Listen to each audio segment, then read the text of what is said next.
Bro, another Honor of Kings patch is dropping tomorrow, August 27th. And this one actually has quite a few interesting hero adjustments. We've got 5 heroes receiving buffs, some pretty important changes to Xin, Feyd, and Agudo, and a bunch of bug fixes and improvements that you probably don't want to miss. And honestly, some of these changes might look small on paper, but they could have a pretty noticeable impact once these heroes hit actual matches. So, in this video, we're going through every hero adjustment in this patch.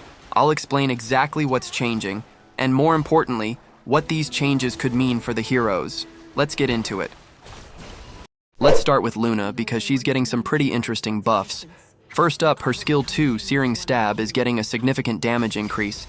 Previously, the skill dealt 120 base damage plus 15 damage per skill level, with a 31% magical attack ratio.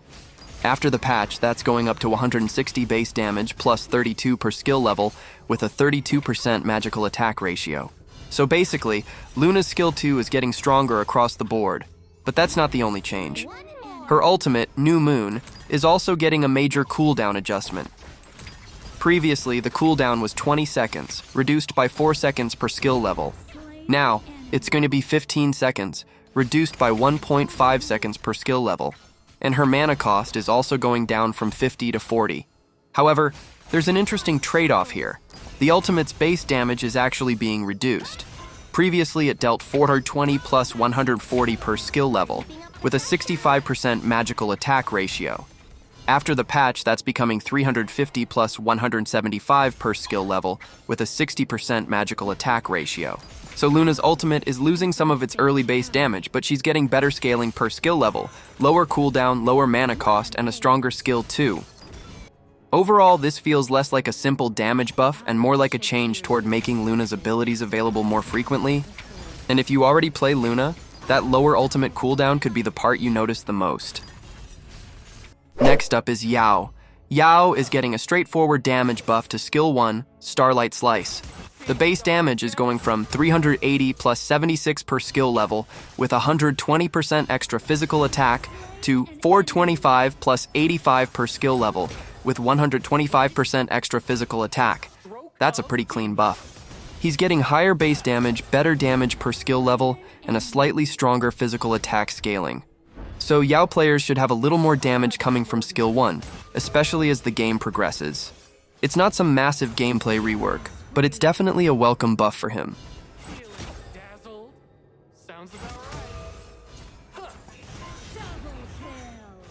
Then we have Dolia, who's also getting a damage increase. Her skill 1, Ode, has 2 different damage values depending on which sound wave you're looking at. The first 3 sound waves are going from 130 plus 26 per skill level to 135 plus 27 per skill level. And the 4th sound wave is getting an even bigger increase. It goes from 250 plus 50 per skill level to 270 plus 54 per skill level. The magical attack scaling remains the same, so this is another pretty direct buff. Dolia's skill 1 will now hit harder, with the 4th sound wave receiving the biggest improvement. It's not changing how Dolia is played, but it gives her more damage output when she successfully lands her ability. Kongming is also receiving a small but useful buff. His skill 1, Arcane Assault, is going from 450 plus 90 per skill level, with 70% magical attack scaling, to 460 plus 92 per skill level, with 80% magical attack scaling. And that last part is actually pretty nice. Not only is the base damage increasing, but the magical attack scaling is going from 70% to 80%. So the more magical attack Kongming builds, the more value he's going to get from this change. It's a relatively simple buff, but definitely a good one for Kongming players. And finally, for the pure buffs, we have Sima Yi. Sima Yi is getting buffs to both his skill 2 and ultimate. His skill 2, Barren Lands, is going from 250 plus 50 per skill level, with 50% magical attack scaling, to 275 plus 55 per skill level, with 55% magical attack scaling. So that's an increase in basically every important damage value. Then there's his ultimate, Death Descends. Previously, it dealt 500 plus 250 per skill level, with 100% magical attack scaling. Now it becomes 530 plus 265 per skill level with 110% magical attack scaling. That's a pretty significant improvement to his ultimate scaling. So if you're a Sima Yi player, this is definitely one of the buffs worth paying attention to. His burst potential should be noticeably better, especially once he has enough magical attack. Now let's move on to the heroes that are getting adjustments rather than straightforward buffs. And first, we have Li Xin. Li Xin is receiving changes to both his revenge form and domination form. Starting with revenge form, his skill 1, Righteous Fervor, is changing. Previously, charging for 1 second would grant 35 to 70% attack speed for 3 seconds after the charge ended. After the patch, charging for 1 second will grant 45 to 90% attack speed, but there's a catch. That attack speed bonus will now diminish over 2 seconds after the charge ends, so you're getting a much stronger initial attack speed boost, but you won't keep the maximum bonus for the entire duration like before. His skill 2, Brutal Gouge, is also getting a slight cooldown adjustment. The cooldown is going from 7 seconds to 7.5 seconds, while the cooldown reduction per skill level stays at 0.3 seconds. So that's technically a small nerf to the ability's availability. And then we have a change to his domination form. His skill 3, Searing Edge, is losing some damage. The base damage goes from 270 plus 135 per skill level, with 90% extra physical attack, to 250 plus 125 per skill level, with 85% extra physical attack. So this part is definitely a nerf. Overall, Li Xin's patch isn't simply a buff or nerf. His revenge form gets a stronger burst of attack speed, but that bonus disappears faster. Meanwhile, skill 2 gets a slightly longer cooldown, and domination form's skill 3 loses some damage. So it'll be interesting to see which version of Li Xin benefits more from these changes. Next, we have Feyd, and his changes are mostly nerfs to his mobility and ultimate damage. First, his skill 2, Stepping on Jade, is getting a reduction to his wall leaping speed. It goes from 1,000 to 900. That might not sound huge, but for a hero whose mobility is tied to movement and wall interactions, a reduction like this can definitely affect how quickly he moves around the map. Then we have his ultimate, Hardened Jade Seal. The sweep damage is being reduced from 170 plus 135 per skill level, with 80% extra physical attack, to 240 plus 120 per skill level, with 70% extra physical attack. And the slash damage is also going down. Previously, 160 plus 80 per skill level, with 50% extra physical attack. Now, 140 plus 70 per skill level, with 45% extra physical attack. So Feyd is losing damage on both parts of his ultimate, while also getting slower wall movement. This definitely looks like a targeted adjustment to bring down his overall mobility and burst potential.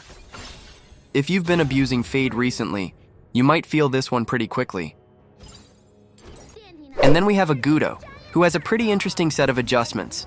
First, her skill 2, Tumble Furball, is actually getting a damage increase. The extra damage goes from 60 plus 12 per skill level, with 20% extra physical attack, to 65 plus 13 per skill level, with 21% extra physical attack. So that's a straightforward improvement. But her ultimate Gorge mobilization is where things get more interesting.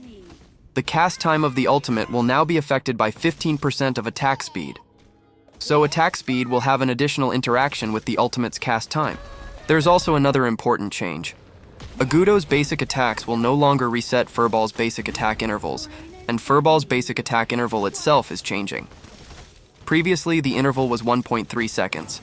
Now it's 1.2 seconds, with an additional 0.1 second reduction per skill level, so essentially Furball can attack more frequently as it levels up.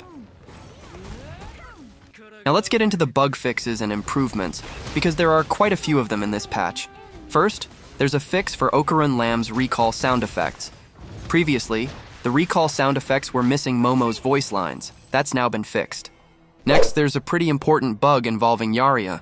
When Yaria was attached to another hero, certain actions could cause her to become untargetable while still being able to perform basic attacks. Obviously, that's not supposed to happen, so this issue has been fixed. Then we have Snow Venture Lady Zhen. If Lady Zhen used her ultimate, followed by skill 1 or skill 2 and then a basic attack, her music and sound effects could stop playing. That audio issue has now been fixed. Next is Mayene. There was a bug where certain skills could cause the second use of skill 1 to be incorrectly consumed by the skill cache. That has also been fixed. The Snowventure Lady Zhen 3D poster is getting improved character hair and lighting effects. Ming's in-match skill sound effects have also been improved, and there's a new quality of life feature for Ming. His passive enhanced basic attack will now have a progress bar display, making it easier to see when that enhanced basic attack is ready. And that's everything you need to know about the August 27th Honor of Kings patch. Once the patch goes live, I'll definitely be keeping an eye on which heroes actually benefit from these changes, and whether any of them start showing up more in the meta. So if you don't want to miss the next Honor of Kings updates, guides, and patch breakdowns, make sure to subscribe, and let me know in the comments. Which hero do you think got the biggest buff from this patch? And which nerf do you think is going to hurt the most? I'll see you guys in the next one.